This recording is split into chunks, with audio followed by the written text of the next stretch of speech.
Hey there world, Alibi Jones here. Just wanted to talk to you about something that came up across my desk yesterday, and it just sort of clicked as to what might happen. And I'm talking about the potential end of alcoholism, which is a big deal, a really big deal. Like, I used to be in Alcoholics Anonymous management. I used to be a Central Service Office secretary. And I saw so many people trying to get it back together. So many people who are in misery themselves and caused a lot of misery to other people, their family and everybody around them. And all because of alcohol. Now, it's kind of the reason I got involved in spirituality in the first place, is to try and figure this out, because strangely enough, spiritual treatments were the only things that seemed to work.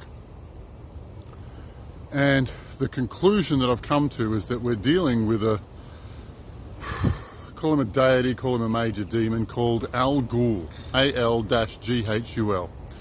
Now, it's the Muslim name for him, where the Muslim and the Christian empires met was in Spain, and there he's called alcohol, and in English he's called alcohol.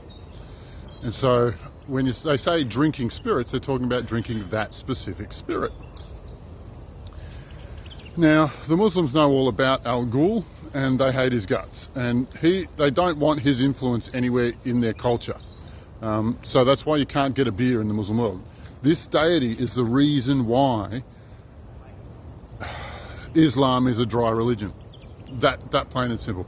They regard him as the deity of chaos and destruction and mayhem and rot and fermentation and booze. Like, he's just bad news and they don't want him around. And fair enough, that's how it is. Now, I'm pretty good at treating alcoholism. I can switch off that desire for alcohol. And that's because what Al Ghul does, what this deity does, is he creates a minion and then he implants it into a person, and that person then becomes obsessed with alcohol, to the point where they lose friends and family and money and crash cars and lose jobs and disappoint everyone they know and blah, blah, blah. And really, some of them follow alcohol all the way into the gutter. I fucking did.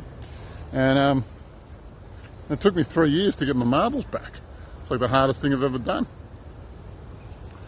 But what's come across my desk now is, with our team, with the techniques we're using right now, with what we've developed, we just might put an end to Al Ghul.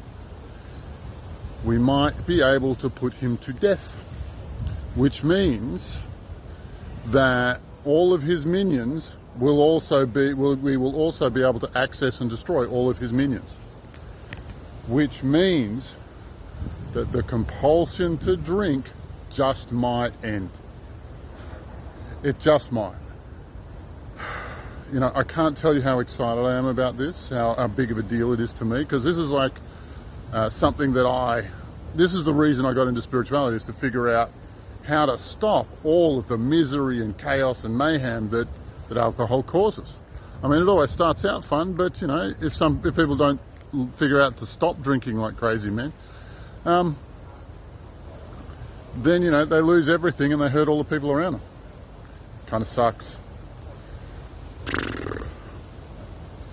But I'm quietly confident that if we take this guy out, and we're scheduling it for Friday, that the compulsion that people have to drink, people can still drink, people will still get drunk, but the compulsion to drink more will go. And so when they say, you see the advertising things where they say, drink responsibly, that stuff might actually start to happen.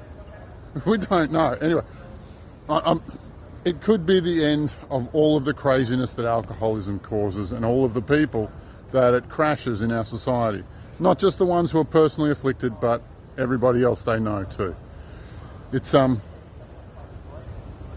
could happen that way. We'll just have to see.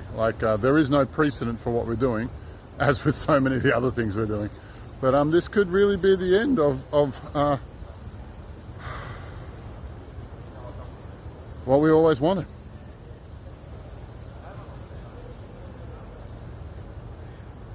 Yeah.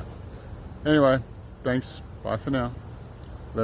I'm really looking forward to seeing just what happens if if the whole entire world's attitude to alcohol changes. I can't wait to see if this works the way I think it'll work.